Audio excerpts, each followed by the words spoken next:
Bienvenue à toutes et tous. Merci d'être aussi nombreux réunis avec nous. Sachez que nous sommes environ 700 réunis grâce à nos écrans autour du thème foie, microbiote, jeûne intermittent, comment augmenter votre espérance de vie. Alors une fois n'est pas coutume à la vie, nous n'allons donc pas parler de la foie, mais du foie, qui lui aussi connaît ses crises, qui peuvent être graves et qui méritent d'être évitées pour augmenter notre espérance de vie. Et puis nous allons évoquer les vertus d'un jeûne censé produire des effets miracles, mais qui n'a rien à voir avec le carême qui commence la semaine prochaine. Et pour éclairer ces mystères, les mystères du foie, du macrobiote et les bienfaits du jeûne alimentaire, j'ai le plaisir d'accueillir l'un de nos meilleurs spécialistes français, le professeur Gabriel Perlmutter. Bonsoir professeur. Bonsoir. Merci de nous accorder du temps précieux, du temps que vous prenez sur votre vie de médecin hospitalier, car vous êtes chef du service hépato-gastro-entérologie et nutrition à l'hôpital Antoine Béclair de Clamart, dans les Hauts-de-Seine, professeur des universités et membre de l'Académie nationale de médecine. Vous dirigez l'équipe de recherche microbiome et maladies du foie à l'Institut national pour la santé et la recherche médicale, mieux connu sous l'acronyme INSERM.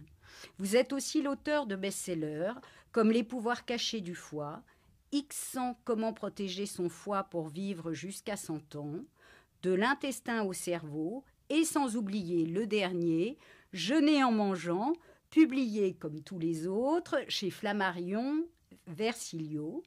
Et on peut le voir depuis quelques mois sur toutes les tables, non pas de restaurants, mais des meilleures librairies. Je vous remercie. Alors, la nécessité de ménager son foie, il suffit de faire quelques excès pour en avoir la preuve. Ce n'est donc pas un scoop.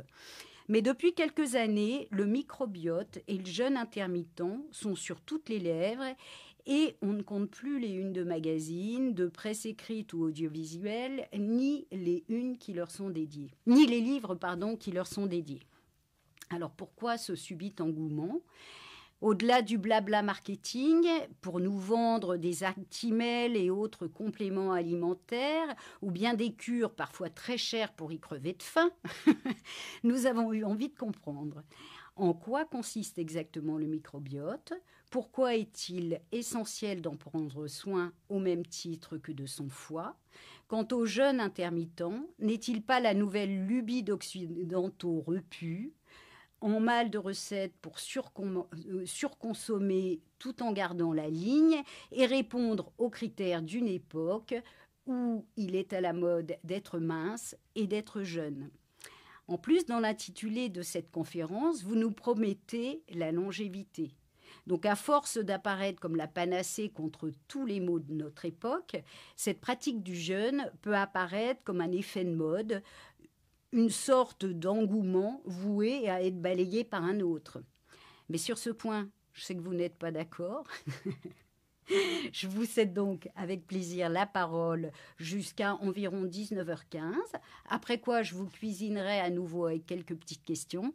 Et puis finalement, nous céderons la parole à nos internautes, car vous savez que vous pouvez tous inscrire vos questions sur le chat. Je les lirai et les transmettrai au professeur Perlmutter. Donc, à présent, cher professeur, c'est à vous. Je vous remercie. Donc, je vous propose de vous présenter au cours de ces 40-45 minutes qu'est-ce que c'est que le microbiote intestinal, qu'est-ce que c'est que le foie, à quoi ça sert, comment ça interagit, et de comprendre que les maladies du foie, en fait, reflètent beaucoup notre alimentation, reflètent notre espérance de vie, et de voir comment, en dehors de toute prise médicamenteuse, en améliorant son mode de vie, son alimentation, qu'est-ce qu'on mange, quand est-ce que je le mange, comment je le mange, eh bien, c'est le meilleur médicament pour améliorer son état de santé et donc avoir la meilleure espérance de vie. Donc, je vais vous proposer, en fait, d'abord de vous expliquer ce que c'est que le microbiote intestinal. En fait, le microbiote intestinal, ce sont tous les êtres vivants. Fermez les yeux, imaginez tous les êtres vivants qui vivent dans votre intestin. Il y a des bactéries, il y a des champignons, il y a des parasites, il y a des virus, et tout ça, ça vit en parfaite harmonie avec nous-mêmes, sans nous rendre malades, et bien au contraire, quand tous ces petits êtres vivants, ces microbes qui sont en nous, sont en bonne santé, ils nous rendent en bonne santé, et quand nous-mêmes nous sommes en bonne santé, on les rend eux-mêmes en bonne santé. Et ce qui est très intéressant, c'est qu'en fonction de l'endroit où vous êtes dans le tube digestif, la concentration en oxygène ne va pas être la même, le degré d'acidité ne va pas être le même. Dans l'estomac, ça va être très acide, ensuite l'acidité va diminuer, donc les bactéries que vous avez vont être différentes. La bactérie la plus caricaturale, c'est celle qu'il y a dans l'estomac, Helicobacter pylori, responsable de l'ulcère. On pensait que l'ulcère était une maladie de stress, d'acidité, on sait maintenant que c'est une maladie infectieuse. Et donc, toutes ces bactéries qui sont en nous jouent un rôle majeur sur notre santé. Elles sont au centre de notre organisme et après, elles sont connectées à notre foie, on va le voir, elles vont intervenir sur tous nos organes.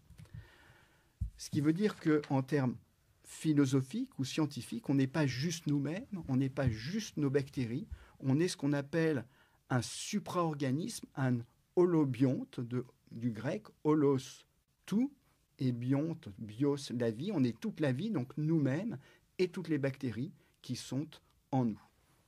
Et d'un point de vue quand même philosophique, je trouve, et même médical, c'est très intéressant de savoir qu'on n'est pas juste nous-mêmes et qu'on doit prendre soin des bactéries qu'on héberge. Alors c'est très important de commencer à prendre soin des bactéries dès les premiers moments de la vie, puisqu'on considère qu'il y a 3 ans, on dit 1000 jours clés. L'enfant, en sortant de la mère, il va sortir stérile, et puis il va acquérir, s'il naît par voie vaginale, les bactéries fécales de la maman, s'il naît par césarienne, plutôt les bactéries cutanées de la maman. Et puis ensuite, en fonction du mode d'allaitement, si c'est un allaitement naturel avec le réflexe de succion, il va acquérir les bactéries de la peau de la maman, les anticorps qu'il y a dans le lait de la maman. Si c'est un allaitement artificiel, ça va être plutôt ce qui se trouve dans le lait artificiel. Et donc, l'immunité que l'enfant va développer va être complètement différente. Et si un enfant, au cours de ses 3 premières années de vie, va prendre des antibiotiques ou d'autres, être exposé à des modificateurs du microbiote, ces modifications peuvent ensuite le poursuivre toute la vie. Et on sait par exemple qu'un enfant qui naît par césarienne peut avoir plus de risques de développer des allergies par exemple ou un asthme. Alors, il n'y a pas un déterminisme absolu, fort heureusement, mais c'est intéressant de voir que dès les premiers moments de vie, il se passe des choses au niveau du microbiote qui vont nous suivre ensuite toute notre vie. Ce qui va aussi beaucoup modifier le microbiote, c'est notre alimentation.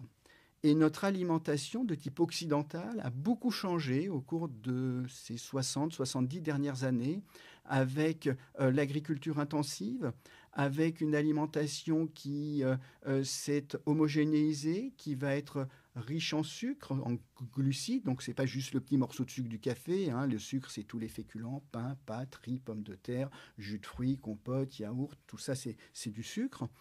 Riche en graisse, mais en graisse plutôt néfaste, pauvre en fibres. Or, les fibres, c'est ce que mangent nos propres bactéries, ce qui fait que le profil de notre microbiote s'est considérablement modifié ces 50 dernières années avec un appauvrissement de notre microbiote qui va avoir des conséquences majeures sur notre mode de vie, sur notre vie elle-même. On considère, par exemple, c'est ce qu'on appelle la théorie hygiéniste, que ce type d'alimentation, ce microbiote qui s'appauvrit, pourrait, ce sont des hypothèses, participer à l'augmentation de l'incidence des maladies auto-immunes, comme par exemple des colites inflammatoires du tube digestif, comme par exemple le diabète lié à l'insuline de type 1, comme la sclérose en plaques. Même certains pensent des maladies neurologiques, psychiatriques, comme les troubles du spectre autistique. Alors à quoi sert tout ce microbiote pour que ça puisse avoir toutes ces conséquences? Le microbiote va évidemment servir à digérer les aliments, ça peut produire des vitamines, ça va avoir un rôle dans notre immunité, ça va modifier la fonction de certains organes, et donc ça va avoir des rôles majeurs sur tout notre fonctionnement. Et le foie, qui est situé juste sous nos côtes à droite, a une position anatomique clé, puisque tout ce qu'on mange tout ce qu'on met dans le tube digestif, tout ce que vont produire nos bactéries, va passer par une veine qu'on appelle la veine porte, du tube digestif vers le foie. Et le foie va, comme une usine en fait, utiliser toutes ces matières premières pour les transformer et les redistribuer à tout l'organisme. Et si par exemple on a des toxiques qui sont ingérés, le foie va nous épurer comme une grande usine de fabrication et d'épuration. Et donc le foie va produire la bile, le foie va avoir un rôle dans l'immunité, le foie va nous aider bien entendu à digérer, le foie va nous permettre d'éliminer des toxiques et donc a un rôle majeur. C'est un organe tellement compliqué que on sait faire un cœur artificiel, on sait faire des reins artificiels, on ne sait pas encore, on essaye beaucoup de faire des foies artificiels. Et tout ce qu'on va mettre dans le tube digestif va arriver au niveau du foie qui va faire comme un entonnoir et tout redistribuer après. Et ce qui est très important à connaître aussi, je vous ai dit qu'il y avait 1000 jours clés pour l'acquisition du microbiote, mais fort heureusement, ce microbiote peut quand même se modifier et s'améliorer, se dégrader. Et la première chose, la chose principale qui peut modifier notre microbiote, c'est notre alimentation. Ce sont aussi les médicaments, les antibiotiques, aussi les médicaments qui vont couper l'acidité de l'estomac, parce que l'estomac, c'est une barrière acide entre ce qu'il y a dans la bouche et ce qui va ensuite dans l'intestin. Quand vous coupez cette acidité avec des médicaments, ce qu'il y a dans la bouche va aller beaucoup plus facilement dans votre intestin, il n'y a plus cette barrière. Et comme vous le voyez ici sur cette diapositive, tout ce qui va se retrouver dans votre tube digestif va se concentrer au niveau du foie qui va tout transformer et tout redistribuer au niveau du cœur, au niveau des neurones, au niveau du cerveau, au niveau des graisses. Et donc, ça va avoir un rôle majeur sur tout notre fonctionnement. Alors, les maladies du foie ont beaucoup évolué, je dirais, ces 20 dernières années. Et même depuis que j'étais étudiant en médecine et même jeune médecin. En effet, avant, les maladies du foie, on en avait très peur, c'était les maladies virales, hépatite B, hépatite C, qui aboutissaient à une cirrhose. La cirrhose, c'est un état de cicatrisation du foie. Les cellules du foie meurent et le foie régénère et va fabriquer du tissu fibreux, comme quand votre peau régénère. Et avant, on était malade d'une hépatite C, on était malade d'une hépatite B. Et aujourd'hui, en 2025, on est vacciné contre l'hépatite B. Il y a des traitements miraculeux contre l'hépatite C.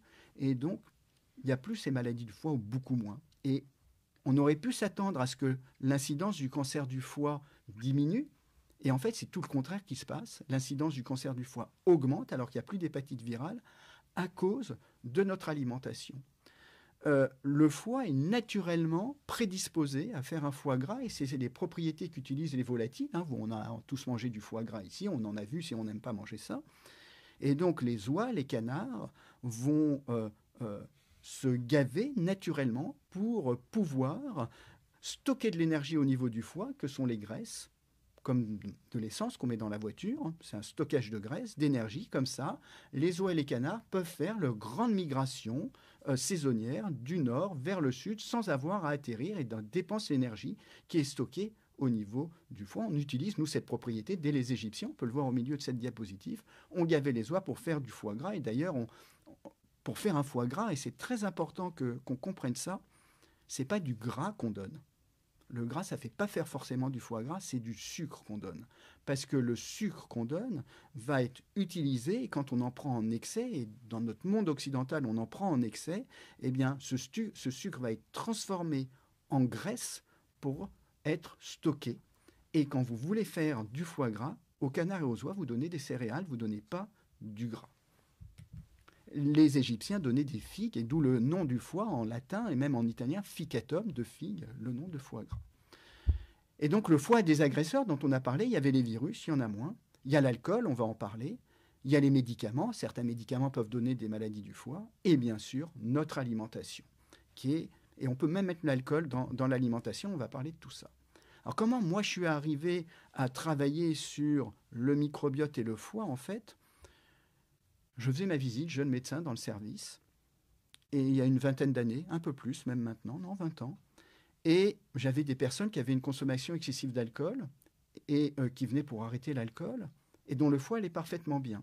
Et j'avais d'autres personnes qui avaient une consommation excessive d'alcool, mais le foie était très malade avec un risque vital. Et ils consommaient la même quantité d'alcool, voire les personnes qui avaient la maladie du foie la plus grave, ce n'est pas ceux qui consommaient le plus d'alcool. Et il n'y avait pas de gènes impliqués dans cette susceptibilité individuelle. Et donc, on s'est mis à collectionner les cacas des patients. Et quand on a eu une centaine de personnes, eh bien, on a regardé, on a étudié les selles des patients et on a vu que les personnes qui avaient une maladie du foie liée à l'alcool grave avaient une signature spécifique, des bactéries spécifiques dans le microbiote intestinal et ceux qui n'avaient pas de maladie du foie, bien qu'elles consommaient de l'alcool, avaient une autre signature bactérienne. Donc ça, c'est une corrélation. Ça ne veut pas dire que c'est la cause. C'est comme si je vous dis, vous êtes au lit, vous mourrez. Ce n'est pas parce que vous êtes au lit que vous mourrez. Ça, c'est juste une corrélation. Et donc, pour voir la conséquence, si vraiment ce qu'on appelle la dysbiose a un rôle causal dans la maladie du foie, en fait, vous prenez les foies des patients, comme le faisait il y a longtemps Jérôme Bosch. Ici, vous voyez, on récupère les selles des personnes. Et puis, vous utilisez des modèles de souris qui n'ont jamais vu de bactéries. Et on dit qu'on les humanise, on transfère les selles des personnes, des patients, à des souris. Un groupe de souris va recevoir les selles d'un patient qui consomme trop d'alcool et qui est malade du foie. Un autre groupe de souris va recevoir les selles de personnes qui consomment de l'alcool et qui vont bien, et vous donnez de l'alcool à des souris. Donc ça a l'air extrêmement simple, ça prend plusieurs années à faire ça. Et là où le miracle se produit, c'est que quand on fait cette expérience-là, on transmet de l'homme à un autre mammifère, la souris, la susceptibilité du foie à l'alcool. Autrement dit, la souris qui reçoit les selles des personnes qui prennent de l'alcool et qui sont malades deviennent malades, et les souris qui reçoivent les selles de personnes qui prennent de l'alcool mais qui vont bien et qu'on alcoolise vont aller bien. Et encore plus fort, quand vous prenez la souris que vous avez rendue malade et vous lui transférez les selles d'une personne qui consomme de l'alcool et qui va bien, eh bien malgré le fait que la souris consomme de l'alcool, vous la guérissez. Et donc, dans mon équipe, on vient de breveter, il y a 1 an maintenant, des bactéries qui protègent le foie.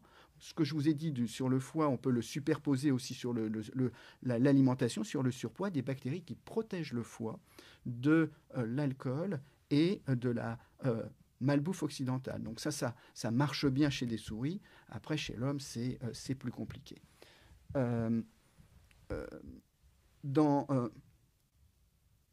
L'alcool, statistiquement, va être toxique dès le premier verre. Dès le premier verre d'alcool, du fait d'un rôle qui mime l'effet des œstrogènes, l'alcool va augmenter chez la femme le risque de faire un cancer du sein. Mais ça, c'est de la médecine statistique. Vous avez aussi, ce que vous pouvez voir à droite sur la diapositive, un tout petit peu d'alcool peut diminuer la résistance à l'insuline. Un tout petit peu. Et c'est une courbe vraiment en U ou en J. Dès qu'on en prend un peu trop, cette résistance à l'insuline réaugmente. Et statistiquement, cet effet potentiellement bénéfique d'un petit peu d'alcool est écrasé par les effets néfastes de l'alcool. C'est pour ça que l'alcool, c'est, moi ce que je dis à mes patients, LMP le moins possible. Et d'ailleurs, dans toutes les promotions, c'est on ne prend pas d'alcool. Néanmoins, les personnes qui vivent le plus longtemps, dans mon expérience, ont toutes c'est souvent des femmes, un tout petit verre d'alcool. Et je vous ai montré tout à l'heure qu'en fonction de votre microbiote, vous pouvez être plus ou moins sensible à l'alcool. Donc, il ne faut pas sortir de cette conférence, on dit que Père Lemuter a dit qu'on peut picoler. Simplement, c'est pour passer d'une médecine statistique à une médecine individuelle. Et ici, vous pouvez voir, par exemple, sur cette diapositive, les facteurs d'inégalité à l'alcool, le surpoids. Quand vous êtes en surpoids, ça se traduit par un index de masse corporelle supérieur à 25, eh bien, statistiquement, l'alcool va être plus toxique pour vous. Quand vous prenez du café, vous allez diminuer la toxicité de l'alcool. Quand vous avez un mauvais microbiote, c'est ce que je vous ai montré tout à l'heure, vous allez augmenter la toxicité de l'alcool. Quand vous prenez de l'alcool et qu'en plus vous avez une infection par l'hépatite B, par l'hépatite C, que vous êtes en surpoids, vous avez 2 facteurs pour aggraver la maladie du foie. L'alcool va être beaucoup plus toxique plus vite. Ce qui vous montre notre inégalité. L'alimentation peut aussi être toxique pour le foie par certains composés, par l'intermédiaire du microbiote qu'on peut trouver dans la viande rouge ou dans la charcuterie. Il y a ce qu'on appelle dans la viande rouge ou dans la charcuterie des composés qu'on appelle la choline ou la lysine qui vont être transformés par le microbiote dans un composé qu'on appelle TMA, puis qui va passer par la veine porte dont je vous ai parlé tout à l'heure au niveau du foie. Le foie va le transformer en TMAO et ça va avoir un effet délétère sur le système cardiovasculaire, donc sur le cœur, sur les vaisseaux, sur le risque d'infarctus, indépendamment de votre niveau de cholestérol. Et ça explique aussi probablement pourquoi certaines personnes qui ont du cholestérol vont pas faire de maladie cardiaque ou artérielle et d'autres vont en faire. Quand on a trop de cholestérol, on augmente son risque. Si vous fumez en plus, vous augmentez votre risque. Mais il n'y a pas que ça. Et c'est toute la médecine individuelle. Et c'est là où on arrive en fait au biorhythme, c'est-à-dire au cycle nictéméral et au jeûne intermittent qui en découle. Nous vivons dans un monde obésogène, c'est-à-dire tout nous pousse à trop manger. Vous n'avez pas le droit de faire de la publicité pour l'alcool, vous n'avez pas le droit de faire de publicité pour le tabac, ben vous faites de la publicité pour la bouffe. Et donc, partout, vous pouvez manger. Et cette alimentation, quand on fait la promotion de la bouffe par la publicité, pas par les campagnes gouvernementales, 5 fruits et légumes par jour, ben c'est toujours des aliments transformés, trop riches en mauvaise graisse, trop riches en sucre. Et donc, vous allez, dans ce monde obésogène, aboutir à une maladie du foie, accumuler du gras dans votre foie. En fonction du moment où vous mangez, il ne se passe pas la même chose. Et donc, ça s'appelle le biorhythme. Il y a par exemple, la nuit, vous aurez plus d'hormones de croissance. Le matin, vous aurez plus de cortisol. Le matin, vous aurez plus d'insuline. Il y a des horaires dans la journée où il va y avoir plus de synthèse de cholestérol. Et donc, en fonction du moment où on mange, l'effet sur la santé ne sera pas identique. Et je m'insurge à voir des amalgames qui sont faits sur les réseaux sociaux où on vous explique « Ah bah moi, je ne mange pas le matin, moi c'est le soir, moi c'est difficile ». On est libre de faire ce qu'on veut, mais là c'est ce qu'on veut, ce n'est pas de la médecine ni de la science et on va le voir. Ici, vous avez par exemple, en fonction du moment de la journée, les différentes sécrétions d'hormones. Et si vous décidez de plus manger le soir, vous aurez besoin de plus d'insuline que si vous décidez de plus manger le matin. L'insuline est une hormone qui va vous permettre de stocker, de fabriquer du gras, d'utiliser le sucre que vous mangez. C'est également un facteur de croissance qui pourrait avoir un rôle dans le cancer, dans favoriser les cancers, qui a aussi un rôle dans le vieillissement prématuré. Et donc, un des intérêts du jeûne intermittent, c'est de faire correspondre notre alimentation à notre biorhythme. Et c'est extrêmement important pour aller mieux.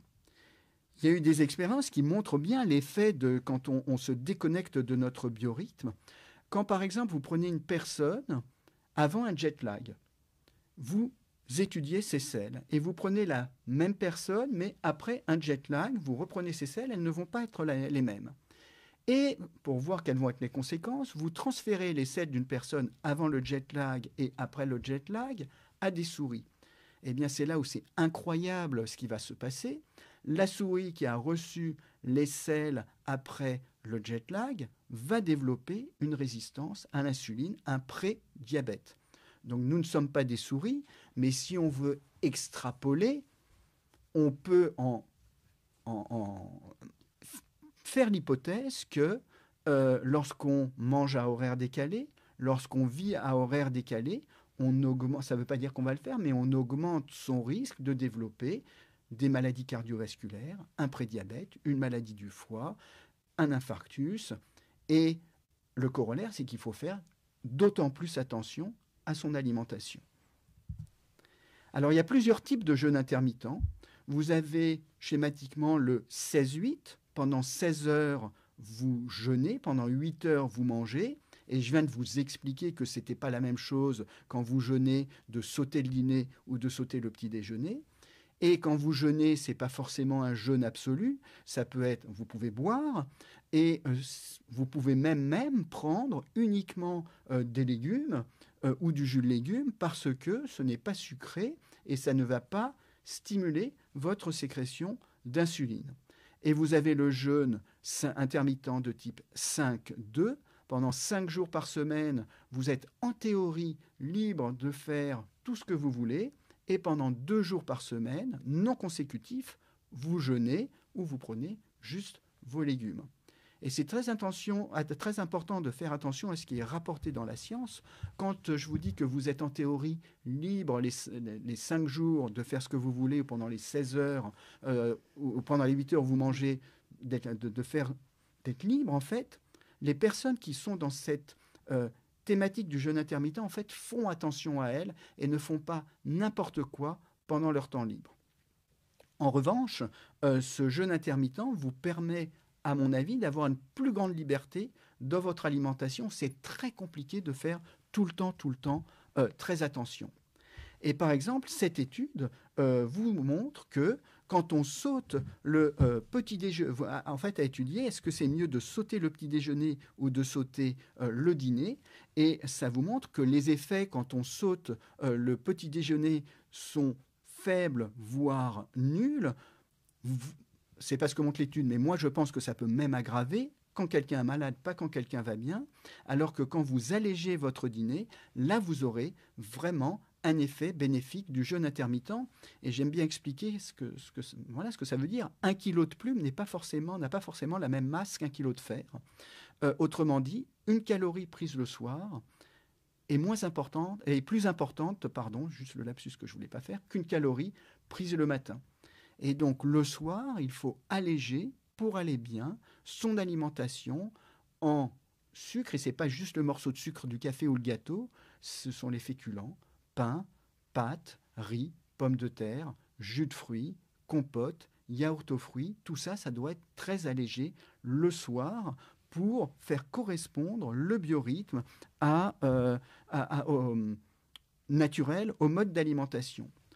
Pour le jeûne intermittent 5-2, il y a aussi des études qui sont faites plutôt chez les souris, mais également chez les hommes, qui vous montrent que le jeûne intermittent va améliorer l'état du foie, va permettre de diminuer le taux de graisse au niveau du foie, va améliorer les enzymes du foie et va permettre aux souris de vieillir moins vite.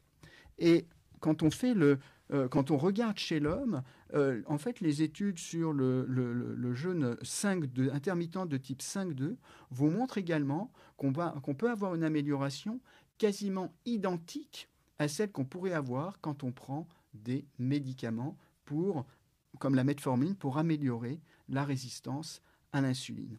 Et donc, et tout ça, c'est indépendamment de l'apport calorique équivalent.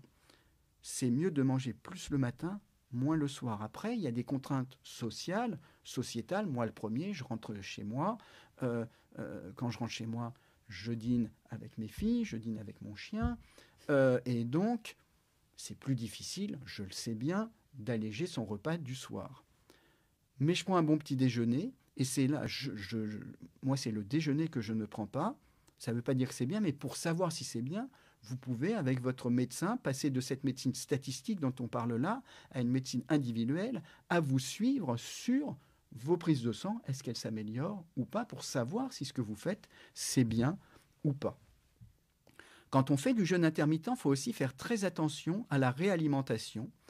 Vous mettez votre organisme en jeûne, donc il y a beaucoup moins d'insuline, le taux de sucre va diminuer, l'insuline va diminuer, et quand vous allez remanger derrière, vous risquez d'avoir un effet rebond, c'est-à-dire d'un seul coup une grosse sécrétion d'insuline, d'un seul coup vos cellules qui sont mises au repos vont se mettre à se multiplier très vite, et chez des souris, une mauvaise réalimentation, trop riche en sucre, on est chez des souris, nous ne sommes pas chez nous, peut entraîner une augmentation du risque de faire des tumeurs du tube digestif. Néanmoins, chez l'homme, globalement, les études vont quasiment toutes dans le même sens. Le jeûne intermittent a un effet bénéfique sur la santé. Et on pourra parler lors de la discussion dans quel cas ça va avoir un effet néfaste sur la santé. Et il faut comprendre quand est-ce qu'on peut le faire et quand est-ce qu'on ne peut pas le faire. Et le luxe, en fait, c'est de faire à la fois du jeûne, surtout quand on a un problème de santé, du jeûne intermittent et une restriction calorique, manger un peu moins, donc pas un régime parce que ça c'est intenable, mais pour moi la restriction calorique, c'est ce que j'apprends à mes patients, c'est le moins 20%, vous enlevez Quand vous vous servez naturellement, vous vous privez de rien. Simplement, vous enlevez 1/5 de votre assiette. Pas beaucoup, 1/5. 1/5, 20%. Et mon père m'en parlait déjà du 1/5, 20%. Et vous remplacez cet 1/5, ce 20%, par une citerne de légumes. Et vous irez mieux. Donc les légumes, courgettes, épinards, haricots verts, que sais-je, champignons, aubergines, poireaux. Voilà. Tout ce que vous voulez et vous irez mieux. Et le jeûne intermittent va améliorer tous les organes en vous donnant une certaine liberté par rapport à votre alimentation, puisqu'une calorie en fonction du moment où vous la prenez n'a pas la même valeur. Ça va améliorer, vous pouvez voir sur cette diapositive, le foie, le cœur, le cerveau, la pression artérielle, la graisse. Voilà, donc le muscle, ça va avoir un effet bénéfique sur votre santé. C'est 2 fois la même. Voilà. Il faut aussi savoir que le tube digestif, le microbiote va interagir avec le cerveau. Les bactéries que vous avez dans le tube digestif restent dans le tube digestif. Elles ne vont pas ailleurs, sinon vous auriez une infection. Mais elles vont fabriquer des composants qui vont passer par la veine porte, passer au niveau du foie et se redistribuer dans tout l'organisme, voire jusque dans le cerveau. Et on sait par exemple, et nous on travaille dessus dans mon équipe, que les personnes qui ont une addiction, notamment à l'alcool, ont une augmentation de la porosité, de la perméabilité de leur intestin, une augmentation du niveau d'anxiété, et que ce niveau d'anxiété, cette porosité de l'intestin, est corrélée à une signature particulière du microbiote intestinal. Et en ce moment, nous travaillons dans l'équipe de recherche que je dirige sur est-ce qu'en améliorant les bactéries, c'est-à-dire en donnant des prébiotiques, en améliorant l'alimentation de nos patients, on peut non seulement améliorer l'état du foie, mais également diminuer l'addiction à l'alcool. Ce qui pose la question, voilà, qu'est-ce qu'on peut manger ? Ce qu'il y a de bien, c'est que quand on mange bien pour se protéger, on va protéger à la fois la planète et notre état de santé et notre foie. Et c'est là où j'aime bien parler de Churchill. Churchill, grand Premier ministre, prix Nobel de littérature, consommateur d'alcool, de cigares, mangeait des pommes. La pomme est un aliment, surtout la peau, très riche en prébiotiques, qui protège les bactéries digestives. Et je suis convaincu que si son foie allait bien, c'est parce qu'il mangeait des pommes. Par conséquent, la meilleure alimentation, celle qui est associée à la meilleure espérance de vie, c'est l'alimentation crétoise ou d'Okinawa, ce que mangeaient les Japonais qui étaient à Okinawa. Ce qui est très intéressant, c'est que les Japonais à Okinawa, quand après, c'était des Japonais très pauvres, ils allaient à d'autres endroits, ils voyaient leur espérance de vie diminuer. Et contrairement à ce qu'on pourrait penser, les Japonais à Okinawa, ils ne mangeaient pas de riz. Le riz qui a un index glycémique, qui a un sucre très rapide, ils mangeaient de la patate douce, parce qu'ils n'avaient pas assez d'argent pour faire du riz.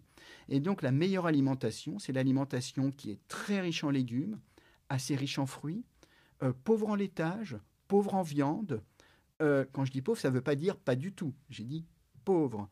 Assez riche en poissons, surtout en petits poissons, en poissons gras, puisqu'il y a aussi des bonnes graisses, riches en oméga 3, et qui comporte un tout petit peu d'alcool, qui va avoir un effet statistiquement bénéfique sur la santé. Ce qu'il faut faire très attention, c'est quand on a un effet sur la santé bénéfique et on relâche ses efforts, on risque d'avoir un effet yo-yo à cause du microbiote intestinal. Parce que vos bactéries, autant vous allez vous améliorer rapidement, autant vous allez mettre vos bactéries en carence. Et vos bactéries, en fait, vont presque être affamées. Et quand d'un seul coup, comme l'effet rebond dont je vous avais parlé tout à l'heure de la réalimentation, quand vous vous réalimentez, vos bactéries risquent d'extraire plus d'énergie d'une même alimentation à l'origine de ce qu'on voit chez les patients, ce que je vois chez mes patients tous les jours. J'ai perdu du poids, j'ai remangé pas trop, un peu plus, mais pas trop, et j'ai repris du poids d'un seul coup, et j'ai même dépassé celui que j'avais avant. Il y a un rationnel scientifique à ce problème-là. Donc faire très attention quand on a perdu du poids. Je voudrais aussi dire un mot, avant de conclure, sur les nouveaux médicaments, on peut en voir partout, qui permettent de maigrir.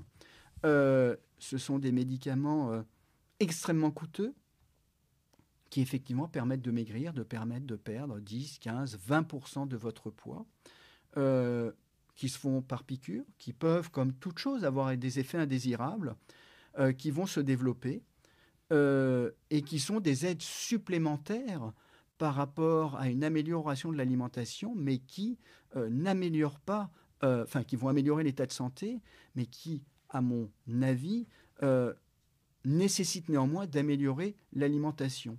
Et je trouve qu'il est dommage de pousser, mais ça c'est notre société capitaliste, on nous pousse à manger, à mal manger, pour qu'on achète des mauvais aliments, et puis d'un autre côté, tout le monde y trouve son compte, ensuite on nous donne des médicaments pour aller mieux à cause de notre mauvaise alimentation.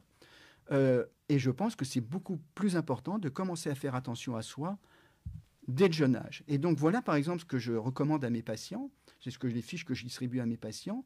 Les schémas à droite vous montrent que plus vous commencez jeune à améliorer votre alimentation, plus vous aurez un effet sur votre espérance de vie, mais que même quand on commence plus tard, à 40, 50, 60, 70 ans, à faire attention à son alimentation, on va quand même avoir un effet bénéfique sur son espérance de vie. Et quand on prend les aliments, en fait, il y a par exemple à gauche ce qui est déconseillé, ce que je raconte à mes patients, à droite ce qui est conseillé. Par exemple, dans les laitages, on ne prend pas de laitage sucré, pas de yaourt aux fruits. Le fruit, on le mange en tant que fruit. Dans la viande, on évite la charcuterie, on évite la viande rouge. Je ne dis pas on ne peut pas en prendre, je dis c'est pas tout le temps. Les protéines, les sources de protéines les plus saines, c'est la volaille. Ce sont les œufs jusqu'à 6 par semaine. Après, c'est une courbe à nouveau en U, on augmente le risque. Ce sont les poissons gras, ce sont les graisses, ce sont les protéines végétales.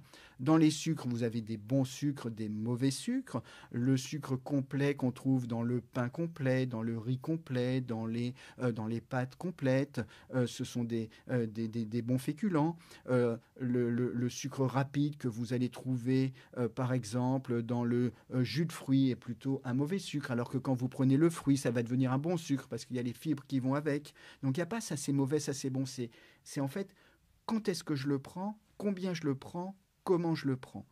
Si par exemple vous aimez la viande, eh bien vous prenez la viande et vous prenez avec une citerne de légumes régulièrement, l'effet potentiellement néfaste de la viande va être contrebalancé par l'effet bénéfique des légumes que vous prenez. Et en termes de boissons, eh bien la meilleure boisson c'est l'eau. Mais si vous prenez et n'êtes pas en surpoids un verre de vin de temps en temps, ça n'aura pas d'effet néfaste. Mais si vous êtes déjà en surpoids avec une pression artérielle un peu élevée, avec déjà du gras dans votre foie, là c'est ce que j'explique à mes patients, c'est la méthode LMP, l'alcool c'est LMP. LMP voulant dire le moins possible. Et donc pour conclure, eh bien, j'aime bien conclure d'une part sur Churchill, One apple a day keeps the doctor away, une pomme par jour avec la peau, puisque la pectine est dans la peau, et pour pouvoir manger la peau, idéalement, une pomme bio va vous aider à avoir un bon microbiote et va probablement vous protéger. Et en plus, quand vous mangez des pommes par rapport à trop de viande, vous protégez la planète également. Et ce qui est aussi très intéressant, c'est que, moi j'adore ça, la guerre des étoiles. George Lucas a créé ce qu'on appelle les midi-chloriens. Les midi-chloriens, c'est des gros mots, c'est une contraction de deux mots scientifiques, mitochondrie et chloroplaste. Alors les mitochondries, c'est quoi? C'est des dérivés bactériens qui vivent dans nos propres cellules, qui ont bénéficié, ce qu'on appelle, il y a 2 milliards d'années environ, d'une endosymbiose, c'est-à-dire on est en vraie symbiose avec nos bactéries, et qui vivent en nous. Et les chloroplastes, c'est pareil pour les plantes. Et avant de connaître le microbiote, peut-être il connaissait, je ne suis pas dans la tête de George Lucas, mais George Lucas avait créé les midi-chloriens. Et là, on peut le voir sur la diapositive, faire une prise de sang à Anakin Skywalker. Et il va lui compter ses midi-chloriens et lui dit que s'il a plus de 10 000 midi-chloriens par cellule, il est apte pour il est en bonne symbiose, la formation pour devenir chevalier Jedi. Je trouve que c'est juste fabuleux. Et enfin, pour conclure, j'aime bien conclure sur une phrase d'Aristote. Voilà, si donc on possède la notion sans l'expérience et que connaissant l'universel, donc toute la science, toute la médecine, toutes les études, on ignore l'individuel qui est contenu, c'est-à-dire on n'arrive pas à passer d'une médecine statistique à une médecine individuelle, on commettra souvent des erreurs de traitement, car ce qu'il faut guérir, c'est l'individu. Passer de la médecine statistique à la médecine individuelle, voilà, pour pouvoir vous faire cet exposé, je ne travaille pas tout seul, j'ai toute une équipe qui travaille avec moi. Je pense en particulier à Anne-Marie Cassard, qui est mon adjointe et qui prend la direction de l'équipe dans laquelle je travaille, mes adjoints à l'hôpital, mes étudiants. Et puis, pour ceux qui veulent en savoir plus, on n'est jamais aussi bien placé que soi-même pour faire la promotion de ces ouvrages dont vous avez parlé. Donc le dernier, Jeûner en mangeant, mais également les autres. Et puis pour les médecins, le guide de thérapeutique que j'avais fait avec mon père il y a de nombreuses années, qui est un best-seller pour la formation médicale. Voilà, merci beaucoup pour l'invitation. Merci à vous. Alors, concernant vos livres, je tiens à préciser qu'ils sont extrêmement faciles d'accès, hein, des chapitres courts. Là, vous nous avez tenu un discours scientifique de haut vol. Hein. Si je vous ai invité, vous, c'était pas pour qu'on nous raconte du baratin sur le jeûne intermittent. On voulait vraiment un discours scientifique qui repose sur toutes les études que vous menez. Mais je tiens à dire que vos livres sont très accessibles et même pour quelqu'un comme moi qui ne suis pas du tout scientifique et qui ne suis pas du tout averti en la matière, ça se lit extrêmement facilement. Voilà, je voulais rassurer nos internautes. Alors, moi, je voudrais vous poser des petites questions pour compléter un petit peu. Donc, tout à l'heure, vous nous avez parlé d'un effet rebond quand on recommence à manger. Alors, est-ce que vous entendez que le jeûne intermittent, c'est un jeûne que l'on pratique pendant quelques semaines et puis après on arrête et on remange normalement et c'est à ce moment-là que l'effet rebond peut se produire? Ou bien est-ce que vous entendiez par là au moment où on cesse, après 24 heures ou 16 heures d'alimentation, quand on cesse le jeûne et qu'on s'alimente, il y a un effet rebond? C'est tout à la fois. Il y a d'une part un effet rebond quand on perd du poids, où on met ce que je vous ai montré, ces bactéries en fait en carence, et quand vous allez remanger la même chose, un plat normal, vous risquez de reprendre du poids beaucoup plus facilement. Ce qui veut dire de façon pratique, c'est qu'une fois qu'on a perdu du poids, il faut toujours protéger ces bactéries et enrichir tous ces repas en légumes. Tous les repas doivent être colorés et verts ou rouges avec des tomates. Vraiment. Et en fruits antioxydants, pour protéger aussi, colorés, avec des framboises, avec des myrtilles, donc des fruits peu sucrés qui vont vous protéger. En ce qui concerne quand est-ce qu'on fait le jeûne intermittent, vous pouvez décider de le faire sur certaines périodes de l'année. Le Dry January, quelque part, est un jeûne intermittent pour l'alcool. Je dirais qu'il faut le faire quand vous avez envie de le faire, et puis vous relâchez après, et puis vous vous remettez à le faire, et vous voyez que quand vous relâchez, vous continuez de vous surveiller. Je pense qu'il ne faut pas faire n'importe quoi et vouloir manger tout et n'importe quoi. Je pense qu'on va, sauf si on aime faire ça, on le fait, mais on va s'abîmer. On peut choisir de vouloir s'abîmer et pas de se protéger ou d'avoir des compulsions alimentaires. Hein. Mais globalement, c'est plusieurs fois dans l'année, il faut faire attention à soi sur l'alimentation. Ensuite, vous me posez la question, comment je remange une fois que j'ai commencé le jeûne intermittent? Eh bien, de la même façon, on ne remange pas quelque chose d'extrêmement sucré, violent pour la sécrétion d'insuline. On va doucement, on prend par exemple un fruit avec la peau, on prend des légumes, on peut même prendre un jus de légumes, on prend une entrée tout simplement avant de commencer un repas et pas tout de suite avec des choses plus lourdes, plus agressives pour l'organisme.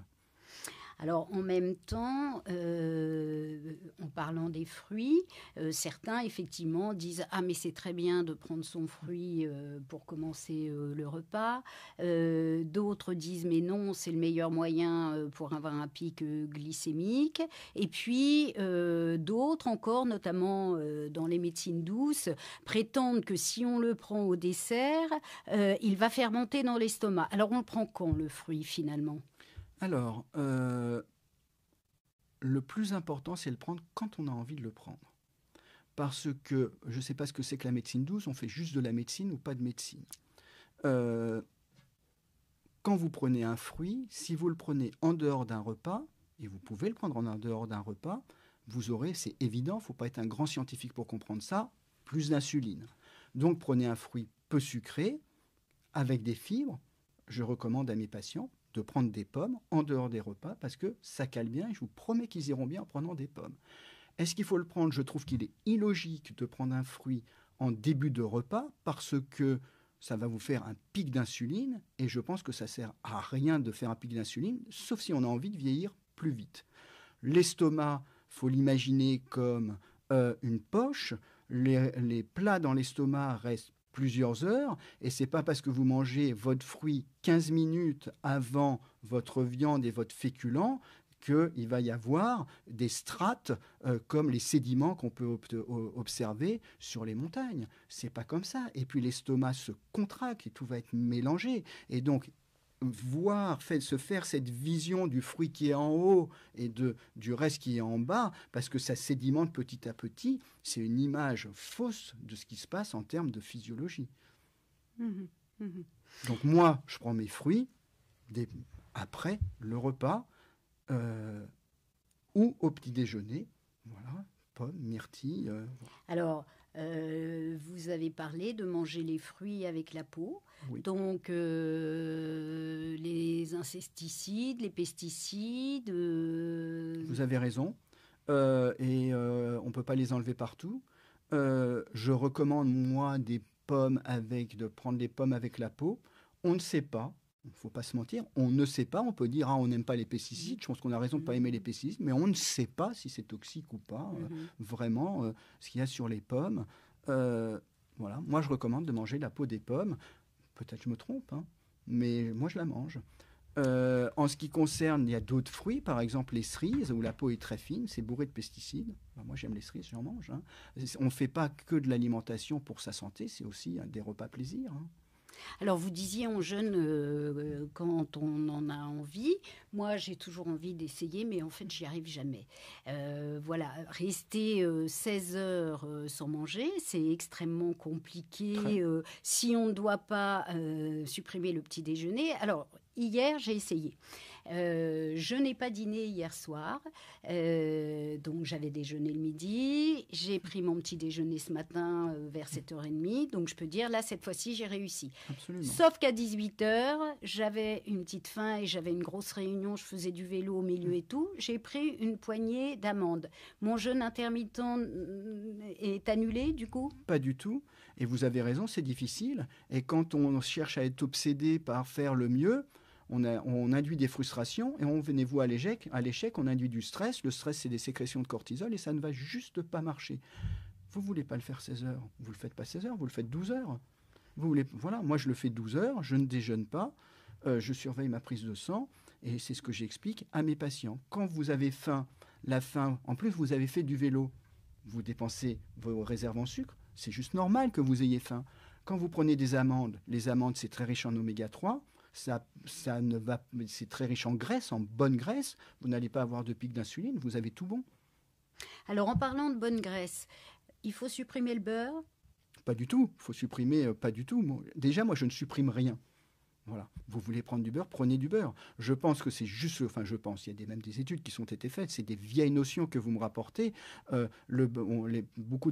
Certains de mes patients préfèrent la margarine, mais dans la margarine, il y a des émulsifiants dedans pour qu'elle tienne, et donc c'est mauvais pour le microbiote intestinal. Vous avez des beurres riches en oméga 3 qu'on vous vend pour faire du marketing. Moi, je prends du beurre. C'est bon, le beurre. Si vous ne prenez pas une citerne de beurre, vous irez bien. Je pense que c'est mieux de prendre du beurre que de la margarine qui va avoir des émulsifiants associés. Vous allez abîmer votre microbiote intestinal. Donc oui, prenez du beurre sur votre tartine, bien sûr.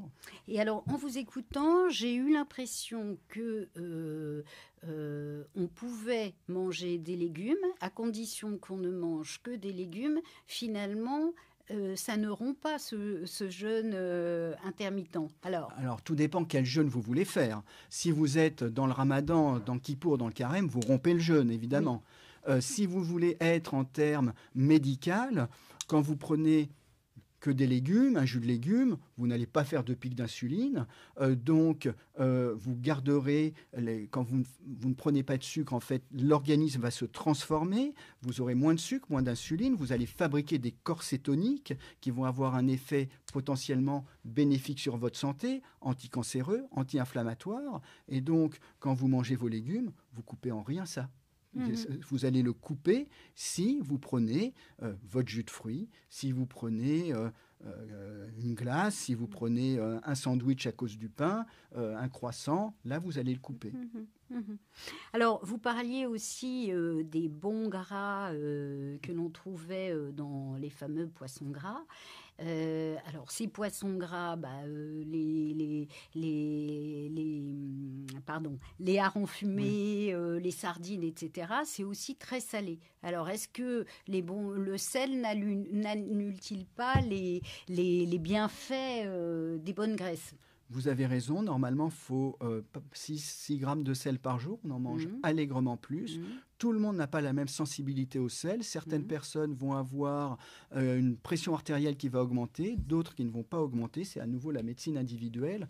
Globalement, une alimentation fondée sur des petits poissons, donc en début de chaîne alimentaire, riche en oméga 3, ce que vous avez cité, maquereaux, sardines, harengs, sprats, vont avoir un effet bénéfique sur votre santé.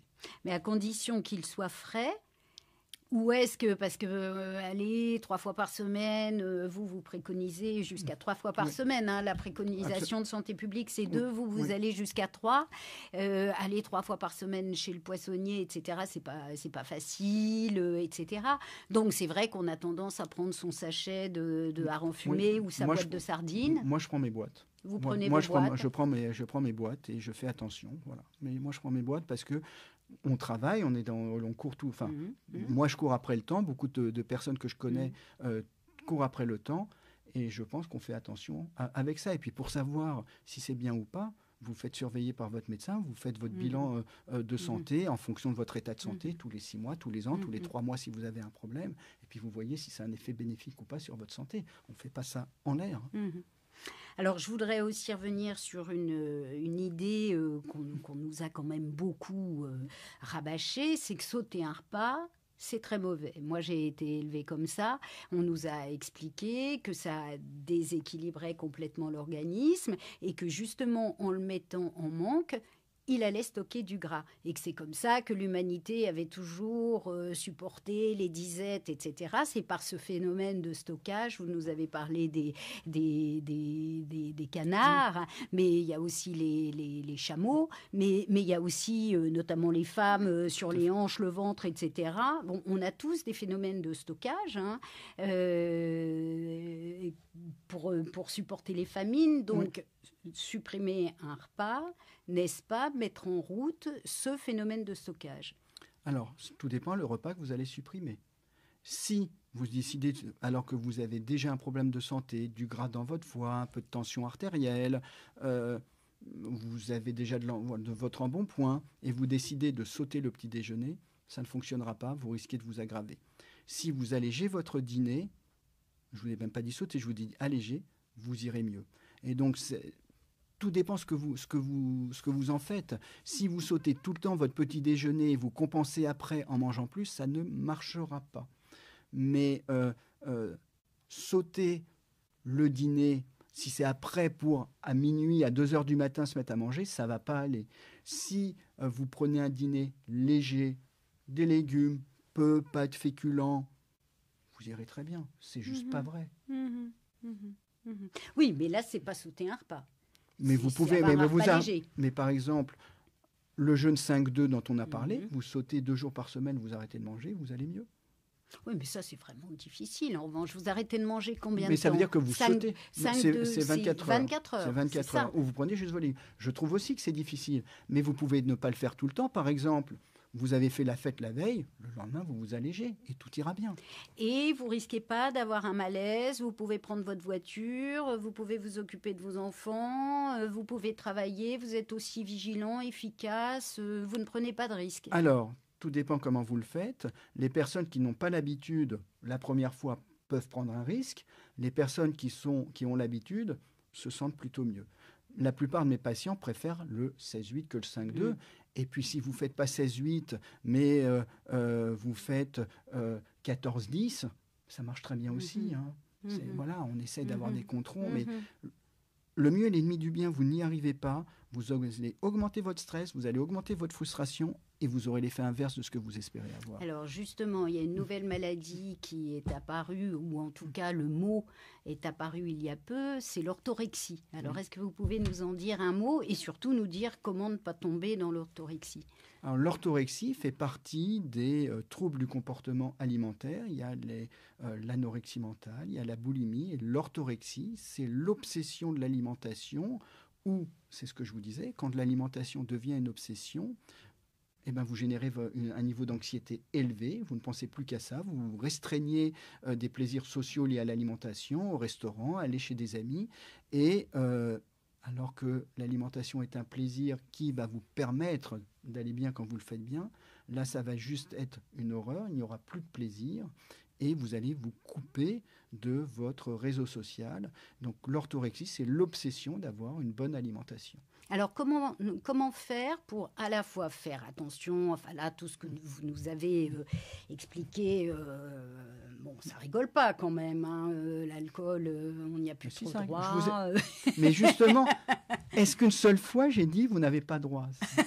Est-ce qu'une seule fois j'ai dit ça? Non, jamais. C'est vrai. Jamais j'ai dit ça. Vous avez le droit, et justement, vous avez le droit de tout prendre. Et le jeûne intermittent vous permet d'avoir cette liberté de tout prendre. Vous ne pouvez pas tout prendre tout le temps, tous les jours. Mais vous pouvez prendre de l'alcool, aller faire la fête. Puis le lendemain, vous faites votre jeûne intermittent. Et puis si ce soir, vous allez chez des amis ou dans un bon resto, faites-le. Et puis le lendemain, vous prenez votre jeûne intermittent. Et vous irez parfaitement bien. Heureusement, l'organisme... Et si on fait un jour sur deux? Surveillez votre prise de sang. Moi, je pense que ça ira bien. Je pense vraiment que vous irez bien. Non, ne rentrez sur... Sentez-vous libre. L'obsession de l'alimentation, en fait, va vous aggraver. C'est juste l'inverse qui va se passer. Et si vous regardez les fiches que j'ai projetées, ou qui c'est ce que je donne à mes patients, rien n'est interdit. Il y a conseillé, déconseillé. Mais ce qui est très intéressant, c'est que vous-même, comme mes patients, me disent « Ah bah c'est dur, ça c'est interdit ». Et donc vous traduisez ce que je vous dis déjà par « On m'interdit ça parce que, à mon avis, vous êtes conditionné au départ à avoir des interdictions quand vous devez faire attention ». Mais je ne vous ai pas du tout parlé de régime, jamais. Au cours de cet exposé, pas une fois, j'ai dit c'est un régime. C'est vous à nouveau qui traduisez ça en régime. Donc, soyons clairs, le jeûne intermittent n'est pas un régime? Non, c'est un respect du biorhythme naturel. Et il n'a pas à être parfait, c'est savoir quand est-ce qu'on mange, savoir que quand on mange trop le soir, tout le temps, et qu'on saute tout le temps son petit déjeuner, eh bien, on augmente son risque d'avoir des problèmes de santé.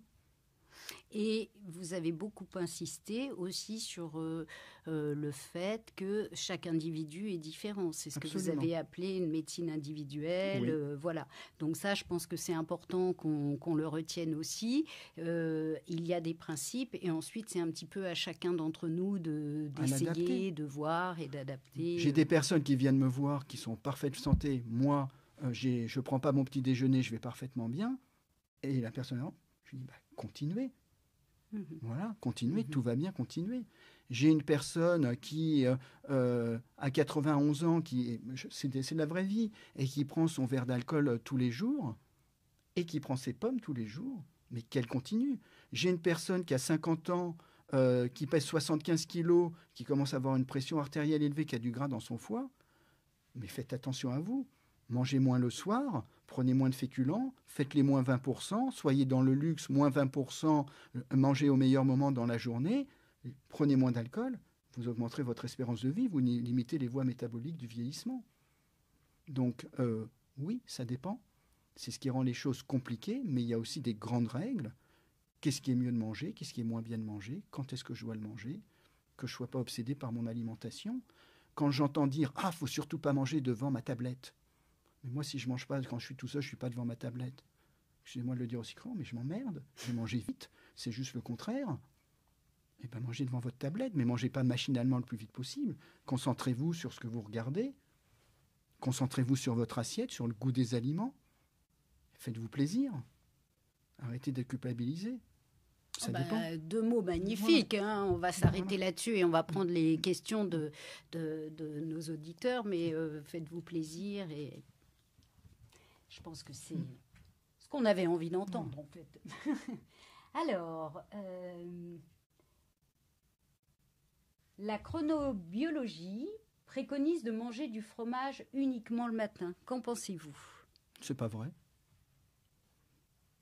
Donc je ne préconise rien du tout. Prenez du fromage quand vous voulez. Et je vais vous dire, ça dépend des fromages, parce que si on veut vraiment aller loin dans l'analyse pour être aussi précis que ça, et être obsédé par quand je veux manger du fromage, est-ce que c'est du fromage pasteurisé? Est-ce que c'est du fromage au lait cru où vous aurez des probiotiques dedans? Ça dépend. Voilà. Idéalement, si vous voulez, prenez du fromage le matin. Moi, je prends du fromage le matin. Mais il n'y a pas d'études qui montrent que c'est mieux de manger du fromage le matin que le soir. C'est juste pas vrai. Alors pourquoi on l'entend souvent, pourtant? Mais c'est pas, madame, parce que vous entendez quelque chose souvent que c'est une vérité. Ça sort d'où, ça? C'est pas comme ça. On ne sait pas l'effet sur le microbiote du fromage. On pourrait le savoir, sauf que ça coûte très cher. Du fromage pasteurisé, du fromage au lait cru. Quand est-ce que je dois le manger? Voilà. Mais c'est sûr que si vous prenez une citerne de fromage le soir par rapport à un petit bout le matin, c'est mieux de prendre un petit bout le matin. Voilà. Alors, deuxième question. Que pensez-vous du kéfir, cette boisson fermentée, pour réenrichir son microbiote? Alors, je pense plusieurs choses du kéfir. Le kéfir, c'est quoi? C'est une boisson fermentée. Beaucoup de personnes font eux-mêmes leur kéfir, se prêtent leurs microbes, elles sont contentes. On est dans un monde anticapitaliste, j'ai mon kéfir, j'ai besoin de rien acheter du tout. Pourquoi pas? Donc c'est vrai qu'on mange des probiotiques, hein, c'est vrai. Ces probiotiques peuvent avoir un effet bénéfique sur la santé, c'est aussi exact. En revanche, l'intestin a été ensemencé à la naissance, c'est très compliqué de le réensemencer. Donc, que le kéfir puisse avoir un effet bénéfique sur la santé, certes, qu'on réensemence son propre intestin, ce n'est pas un champ qui a été en jachère, après on remet des nouvelles bactéries. Moi, j'aime pas ça, je trouve que c'est dégueulasse quand j'ai goûté, mais voilà, ça peut tout à fait avoir un effet bénéfique sur la santé. Et alors moi, je ne le supporte pas du tout. Alors, est-ce que c'est par rapport à ces affaires d'ensemencement dont vous parliez? On n'a pas le même macrobiote, ça convient aux uns et pas aux autres? Peut-être tout simplement vous n'aimez pas le goût. Moi, j'aime pas le goût. Hein. C'est un goût très particulier, le kéfir. Et donc, ça vous donne des nausées, vous ne le supportez pas. Moi, c'est juste ça. Que pensez-vous de la prise régulière des probiotiques? Alors, c'est une question intéressante et compliquée pour répondre scientifiquement. Les probiotiques, dans des modèles animaux, ont un effet bénéfique sur beaucoup de fonctions, et je suis le premier à le voir, puisque nous, dans mon labo, on a breveté nos premiers probiotiques qui protègent le foie, et je vous promets que ça protège le foie des souris. L'application à l'homme est compliquée parce que le niveau de preuve est beaucoup plus faible, et c'est pas parce que quelque chose marche chez une souris qu'il va marcher chez l'homme. Mais en même temps, c'est pas parce qu'il marche chez une souris qu'il ne marchera pas chez l'homme. Beaucoup de personnes que je suis, quand elles ont mal au ventre, prennent des probiotiques et vont aller mieux. Donc elles, je leur donne des probiotiques, j'essaye et je vois ce qui se passe. Est-ce qu'il faut en prendre tout le temps? Non, il n'y a rien qu'il faut prendre tout le temps. Donc vous les prenez par cure, si ça vous fait du bien, continuez.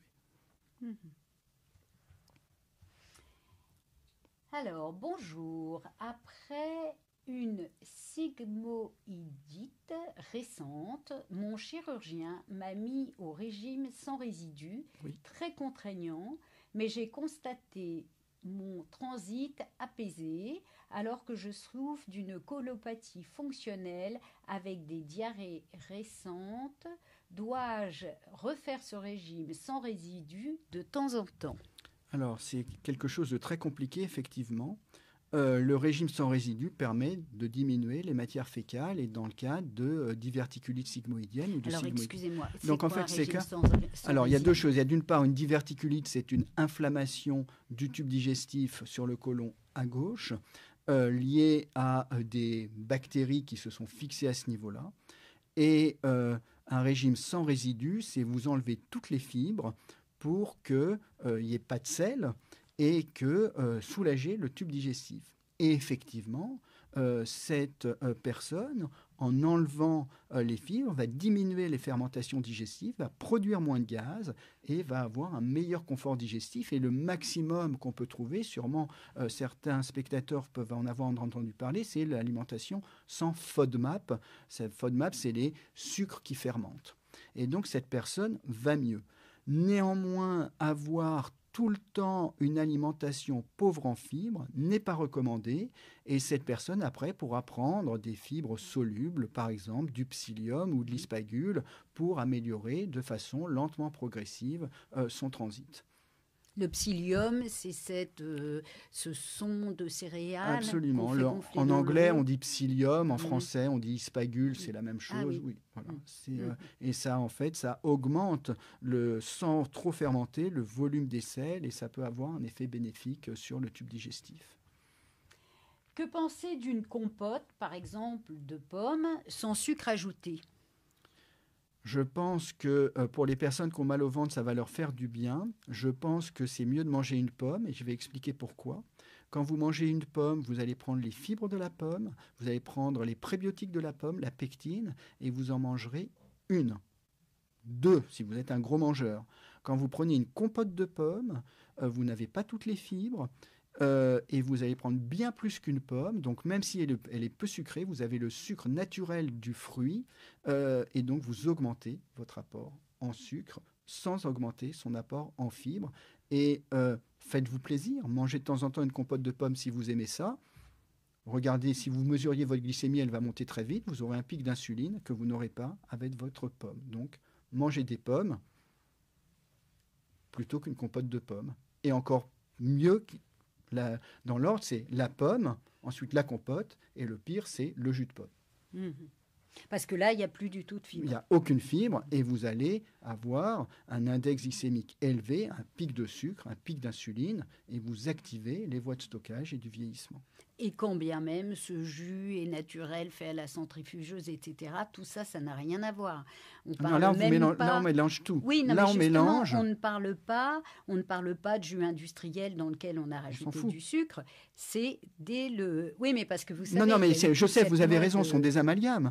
Mais un jus de pomme, vous pouvez mettre une citerne de pesticides dedans, ça restera quand même un jus de pomme, avec la même quantité de sucre. Vous prenez votre jus de pomme, vous ne mettez pas de pesticides, vous ne changez pas la quantité de sucre. Donc, et vous n'aurez pas les fibres dedans. Donc, si vous avez envie d'un jus de pomme parce que c'est votre pomme de votre propre verger, faites-vous plaisir, prenez votre jus de pomme. Mais c'est parce que ça vous fait plaisir, c'est pas pour avoir bonne conscience en disant « je mange les pommes ». Et donc ça, c'est un problème de la nature de l'aliment. C'est pas un nature, il est bio, il n'est pas bio, il est industriel, il n'est pas industriel. Non, mais je parlais de produits dans lesquels on a ajouté du sucre, même naturel de toute façon. Même naturel. Ce qui, par exemple, peut être intéressant, quand on achète du pain au supermarché, c'est pas le même pain que chez votre boulanger. Parce que le pain de supermarché, il y a du gras transformé dedans, on appelle ça des graisses hydrogénées, qui vous permettent de le conserver 1 semaine, 10 jours, 15 jours, sans qu'il s'abîme. Mais ces graisses hydrogénées sont des graisses qui vont générer une résistance à l'insuline que vous n'aurez pas quand vous prenez du pain frais. Donc voilà, tout n'est pas complètement pareil quand c'est industriel, mais en revanche, un jus de pomme industriel et un jus de pomme que vous faites vous-même, c'est la même quantité de fruits et de sucre, même sans sucre ajouté. Quelle quantité de pain peut-on manger par jour ? Alors, tout dépend ce que vous prenez à côté comme féculent. Si, globalement, au petit déjeuner, et puis tout dépend d'où vous partez avant, 30 à 50 grammes, 2 tranches, c'est bien. Si vous partez sur quelqu'un qui, au départ, a déjà un problème d'alimentation, qui fait 90 kilos, qui a l'habitude de manger 5 tartines de pain, on va lui dire de diminuer de 20%, on passe à 4. Voilà. dans un monde idéal, mais notre monde est loin d'être idéal, c'est 50 grammes au petit déjeuner. Et puis, vous ne mélangez pas les féculents. Si vous prenez des pâtes ou du riz ou des pommes de terre, dans ce cas-là, prenez pas de pain au déjeuner ou au dîner.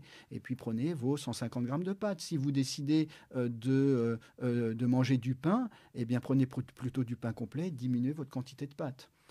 Quand vous prenez une baguette complète, c'est un pain blanc, un sucre extrêmement rapide. Les féculents, pain, pâtes, riz, pommes de terre, c'est 60% de sucre. Pour que vous ayez une image, une baguette de pain, c'est 30 morceaux de sucre. Une demi-baguette, votre sandwich, c'est 15 morceaux de sucre. Je ne dis pas qu'il ne faut pas en manger. Je dis qu'il faut savoir ce qu'on fait. Mieux vaut prendre du pain complet. Ça va être la même quantité de sucre, mais absorbé plus lentement. Et puis, au lieu de prendre un sandwich, prenez une tartine. Vous allez diminuer comme ça la quantité de sucre que vous allez prendre. Et le pain blanc, ça va vous donner un pic de glycémie extrêmement rapide, un pic d'insuline extrêmement rapide. Et par conséquent, 2 heures après, une fringale. Et le sel dans le pain, il y en a beaucoup? Il y a beaucoup de sel dans le pain. Il a été récemment diminué par voie législative. Mais oui, il y a beaucoup de sel dans le pain. Voilà. Oui. Alors, que pensez-vous de la nouvelle mode de prendre une cuillère de vinaigre de cidre coupée avec de l'eau en début de repas pour faire descendre le pic glycémique? Rien, j'en pense rien du tout. Je pense que pour diminuer, et ça on est sur les réseaux sociaux, on n'est pas sur la médecine ou la science, et moi je suis là pour faire de la médecine ou de la science. Si ça vous fait du bien, faites-le. Pour diminuer le pic glycémique, on diminue les aliments à index glycémique élevé, on ne cuit pas trop les pâtes, on prend des pâtes complètes, on ne cuit pas trop le riz, on ne prend pas de riz vinaigré, on prend du riz complet, on prend du pain complet, on en mange un peu moins. Voilà.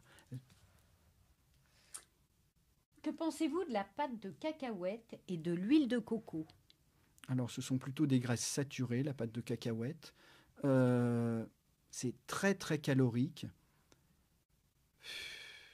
J'en recommande pas. Ouais, je recommande pas. Alors, graisse saturée, c'est pas bon. Alors, les graisses, il y a plusieurs types de gras. Vous avez des graisses saturées qui sont plutôt pro-inflammatoires. Dans les graisses insaturées, c'est compliqué quand même. Vous avez les acides gras oméga 6 qui sont plutôt pro-inflammatoires. Les acides gras oméga 3 et oméga 9, donc c'est en fonction de la chaîne carbonée et des saturations des liaisons carbone, en fonction du type d'acide gras. Les oméga 3 et les oméga 9 sont plutôt anti-inflammatoires. Nutella, pâte de cacao, aliments transformés, moi je ne recommande pas. La maladie de Nash peut-elle être héréditaire? Peut-on guérir cette maladie? Alors déjà, si vous pouvez nous expliquer ce que c'est. Alors la maladie de Nash, elle a changé de nom il y a 2 ans. Maintenant, on appelle la MASH. C'est en fait l'accumulation, c'est ce qu'on appellerait en français la stéatopathie métabolique. C'est l'accumulation de gras dans le foie qui peut aboutir chez certaines personnes à une inflammation au niveau du foie. Donc on parle de stéatose, ou de foie gras ou de stéatohépatite. Et puis quand on détruit trop les cellules du foie, ça peut aboutir à une régénération du foie, puis à une cicatrisation du foie, donc à une fibrose, puis à une cirrhose, et même à un cancer du foie. Oui, on peut en guérir. On peut en guérir en mangeant moins. On peut en guérir avec des médicaments dont on a parlé, les médicaments qui peuvent faire prendre du poids. On peut l'améliorer avec le jeûne intermittent, en changeant son alimentation. Et il faut savoir aussi que toutes les graisses qu'il y a au niveau du foie ne sont pas forcément les mêmes. Vous pouvez avoir du gras dans votre foie et des enzymes du foie qui sont strictement normales, et c'est probablement des triglycérides, ce qu'on appelle des lipides neutres. Et vous pouvez avoir des précurseurs des triglycérides qui sont présents. Je vais dire des gros mots, mais des monoacylglycérols, des diacylglycérols, des phospholipides, des céramides, qui, eux, vont être toxiques pour le foie. Et donc, de même, dans la médecine individuelle, tous les foie gras ne sont pas les mêmes. Il faut bien savoir, pour un médecin comme moi, hépatologue, qui risque d'évoluer vers une maladie grave et qui risque que c'est beaucoup moins grave chez eux. Mais oui, on peut guérir en faisant attention. Et il y a maintenant des médicaments qu'on donne qui permettent d'aller beaucoup mieux. Mais il faut passer par les médicaments. Pas forcément. Si vous avez une Nash qui n'est pas grave, en changeant votre alimentation, en faisant du jeûne intermittent, en changeant la quantité, la qualité, le moment de ce que vous mangez, en changeant le moment où vous mangez, vous pouvez guérir. Est-ce que guérir, c'est juste améliorer sa prise de sang ou c'est enlever tout le gras du foie? Pour moi, c'est améliorer sa prise de sang parce que avec une prise de sang normale, le risque que vous progressiez est très faible. Voilà, le mieux étant l'ennemi du bien. Donc, pour moi, ça suffit en tant qu'hépatologue. Et puis, si ça ne suffit pas, eh bien, c'est comme un blessé d'une jambe, il va avoir besoin d'une béquille. Et bien, la béquille, ça va être son médicament. Merci.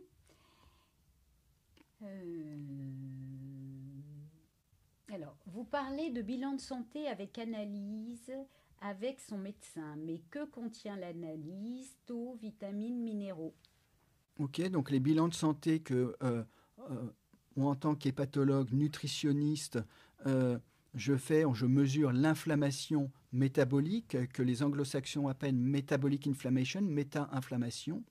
Donc on mesure bien évidemment les enzymes du foie, on mesure la glycémie sur les 3 mois par l'hémoglobine glyquée, on mesure également, on peut mesurer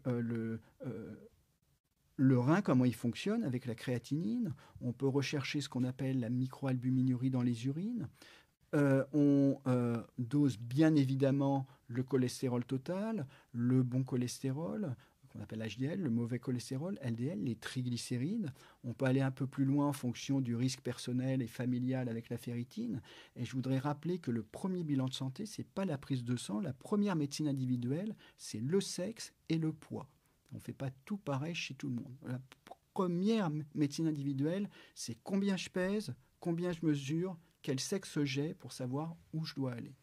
Merci. Vous n'avez pas parlé des modes de cuisson. Comment cuisiner? Exact. Griller, est-ce très nocif? Exact. Plus un aliment, plus une viande en particulier, plus une viande est grillée, plus elle risque, non, pas grillée, carbonisée, plus elle risque d'être nocive. La friture est plus nocive avec des composés, ce qu'on appelle des benzopyrènes qui risquent d'être produits, qui peuvent avoir un effet favorisant le cancer. Donc mieux vaut une cuisson lente, douce, idéalement à la vapeur. En ce qui concerne les légumes, moins un légume est cuit, plus il va avoir un effet bénéfique, mais plus il risque de vous entraîner des ballonnements. Voilà. Donc en fait, pour les légumes, il faut plutôt les manger systématiquement cuits ou un peu crus, un peu cuits, parce qu'il y a des modes aussi là-dessus, hein, le tout cuit, le tout cru. Moi, je ne suis pas là pour faire de la mode, je suis là pour faire de la médecine et de la science. Vous pouvez prendre des carottes râpées, elles vont être crues, vous pouvez faire cuire des carottes. Les concombres, ça va être cru. Les haricots verts, mieux vaut les prendre cuits. Quand vous les cuisez, c'est mieux de les cuire à la vapeur plutôt que dans une citerne d'huile qui aura trop brûlé. Mais en revanche, si vous mettez de l'huile d'olive sur vos haricots verts avec de l'ail, l'huile d'olive, vous aurez des oméga 3, des oméga 9. De l'ail, vous aurez de l'inuline, des prébiotiques. Et les haricots verts, vous aurez vos fibres et vous aurez un très bon repas. Et donc, même cuits, les légumes ne perdent pas toutes leurs vitamines, comme on le raconte. Ils perdent jamais tout. Bon, sauf si vous les cuisez 48 heures, vous les oubliez. Bon, on est dans la caricature, mais non, ils perdent jamais tout. Que penser de l'influence de l'Helicobacter pylori dans la maladie de Parkinson? Très compliqué. Le rôle du microbiote dans la maladie de Parkinson est multifactoriel. Elle peut être, il y a une part génétique, il y a une part environnementale. On ne connaît pas tout. Le microbiote intestinal pourrait avoir, on est dans des modèles animaux, un rôle sur l'apparition ou pas d'une maladie de Parkinson. Helicobacter pylori tout seul, je ne sais pas. Voilà, je ne sais pas. Faut bien savoir qu'en Europe, maintenant on éradique Helicobacter pylori, donc il n'y en a presque plus. Les populations qui en ont sont plutôt des populations migrantes, ce qui explique aussi le fait qu'en Europe, il n'y ait presque plus sur les populations, pas sur les populations migrantes, mais sur les populations qui vivent en Europe depuis longtemps, il n'y a presque plus de cancer de l'estomac non plus. On voit d'autres cancers à la place. Alors, un patient atteint de la maladie... non, j'ai une autre question avant. Un enfant de 2-5 ans qui prend des antibiotiques depuis... De 2 ans et demi, je pense.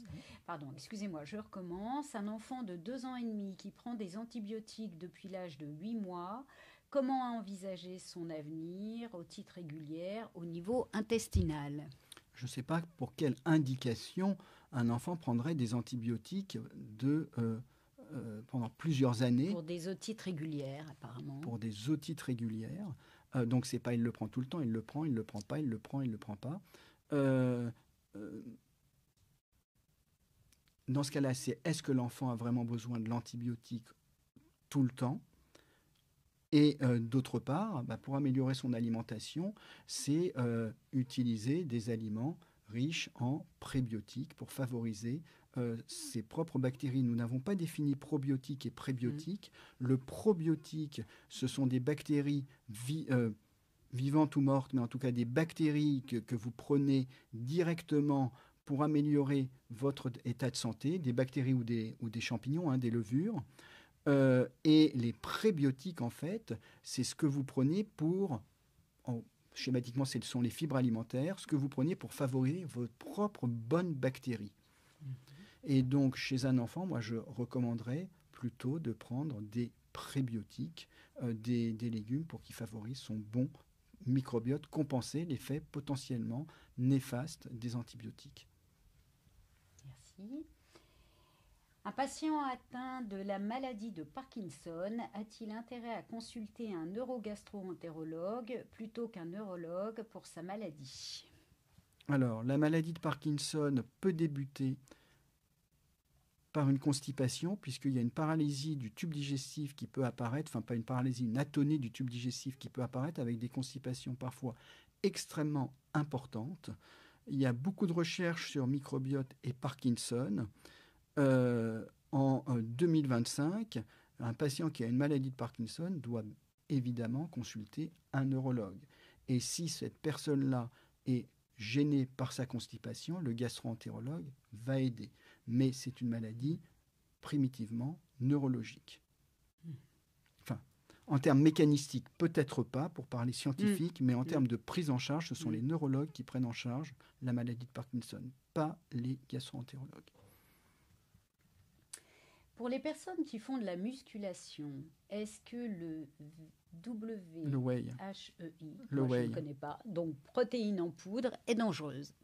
Alors, les protéines en poudre contiennent beaucoup de, on va parler science, de ce qu'on appelle des acides aminés ramifiés ou branchés, branchés en anglais, ramifiés en français. Ce sont 3 acides aminés, valine, leucine, isoleucine, qui sont contenus dans le whey et qui favorisent, et c'est exact, la croissance musculaire. Et les personnes qui prennent ce complément alimentaire vont avoir plus de facilité à faire du muscle. À chaque fois qu'on fait quelque chose, il y a un effet potentiellement bénéfique, potentiellement néfaste. Quel peut être l'effet néfaste du whey?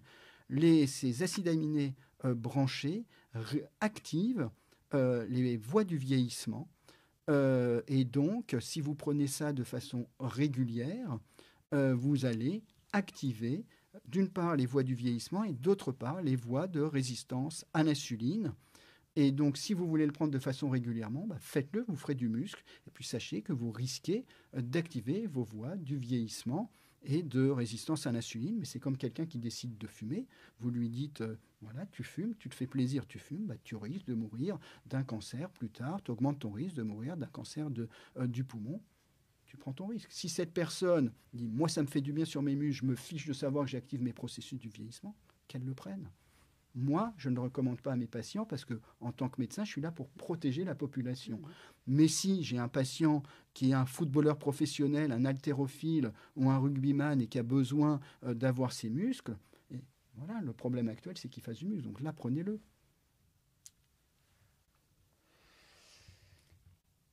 Question importante, est-ce que le jeûne intermittent est déconseillé aux personnes âgées, par exemple après 85 ans? Et j'ai envie de vous dire, est-ce qu'il est conseillé aussi aux enfants? Voilà, est-ce qu'il y a des âges à respecter? Alors, quand vous faites du jeûne intermittent, le but est de prendre sur vos réserves, puisque vous allez utiliser tout le sucre qui est dans le muscle et dans le foie. Et au bout de, en fonction des personnes, c'est pour ça qu'on dit 16 heures, 12, 16, 24 heures, vous allez puiser sur vos réserves. Les réserves, c'est quoi? C'est le gras, donc vous allez perdre du gras, et le muscle. Donc vous allez perdre du muscle, vous pouvez perdre du muscle. C'est la raison pour laquelle, quand vous faites du jeûne intermittent, c'est important de garder une activité physique, pas forcément du sport, mais une activité physique. À 80 ans, on perd naturellement du muscle, qu'on appelle la sarcopénie, et par conséquent, je ne recommande pas à une personne à 80 ans de se mettre au jeûne intermittent. Je pense que cette personne-là doit au contraire favoriser la croissance musculaire, avoir de l'exercice physique et manger, par exemple du whey dont on parlait. À ce moment-là, ça peut avoir un effet intéressant pour que cette personne garde ses muscles. En tout cas, à manger des protéines. Chez les personnes âgées, c'est plutôt des œufs, des laitages ou des poissons, souvent les personnes âgées, ou de la viande blanche, elles aiment moins la viande rouge. De même, un enfant ou un adolescent ne doit pas faire, et en pleine croissance, ne doivent pas faire de jeûne intermittent. Une femme enceinte ne doit pas faire de jeûne intermittent. Une femme qui souhaite être enceinte ne doit pas faire de jeûne intermittent. Son organisme doit se préparer à se nourrir pour deux. Et donc pas de jeûne intermittent. Et les personnes qui ont un diabète de type 1 ne doivent pas non plus faire de jeûne intermittent parce qu'elles risquent des hypoglycémies parfois sévères. Alors très souvent, les personnes âgées ont tendance à ne pas dîner ou faire un dîner extrêmement léger. Vous ne le conseillez pas forcément du coup? Alors si, de faire des repas légers, de bien manger le matin, le midi, moins le soir. Là, on est en plein biorhythme, mais pas de faire du jeûne intermittent. Mais pas du jeûne intermittent. C'était bien de le préciser. Entre du pain sans sel et du pain complet, que vaut-il mieux? Ça dépend. Ça dépend. Si vous avez une hypertension artérielle et ou une maladie du foie, je vais vous recommander du pain sans sel. Si vous voulez vous protéger, je vous recommande du pain complet. Là, on est en pleine médecine individuelle. Ça dépend ce que vous avez.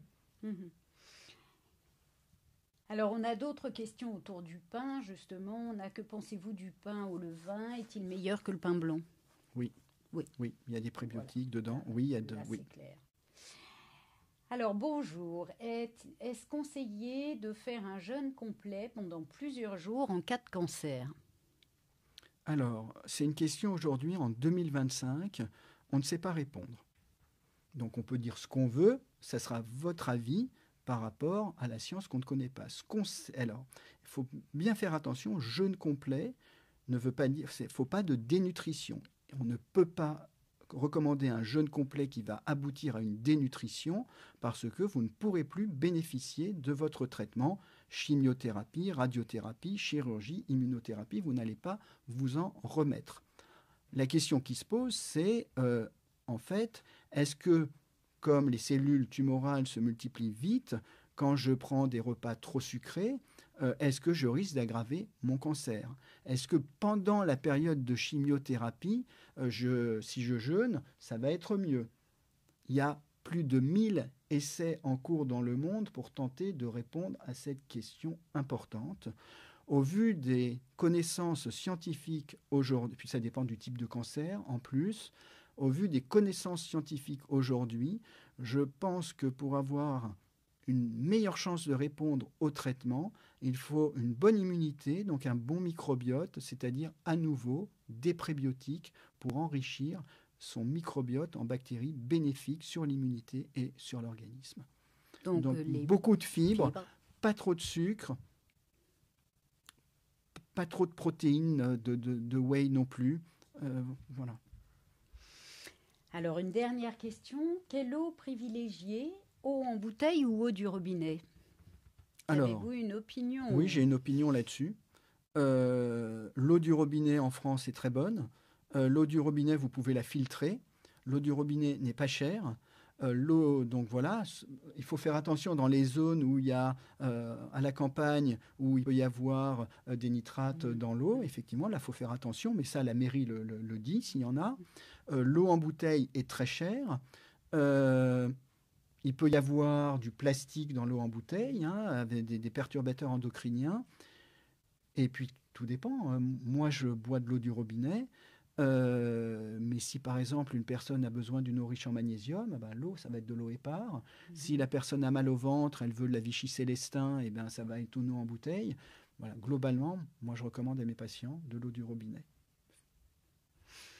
Eh bien, écoutez, merci beaucoup. Merci infiniment. Donc, on termine à l'eau avant de se souhaiter une bonne soirée, Très bon bonne appétit. Apéro, si vous voulez, à condition de jeûner demain. Et à votre santé, l'apéro. En tout cas, un grand merci. Merci Vous nous avez apporté vraiment des éclaircissements à la fois, je dirais, de bon sens et en même temps toute une expertise que tous nos auditeurs auront appréciée, j'en suis sûre. Merci aussi pour toutes ces petites images qui nous ont aidés à bien comprendre tout ça qui peut nous dépasser. Et puis, donc, je recommande encore la lecture de votre livre « Jeûner en mangeant », donc, qui vous donnera le résumé ou le complément, en tout cas, de ce que nous avons dit ce soir, de manière très accessible. Je vous remercie tous pour votre attention et on vous dit à très bientôt pour une autre conférence La Vie. Merci. Merci.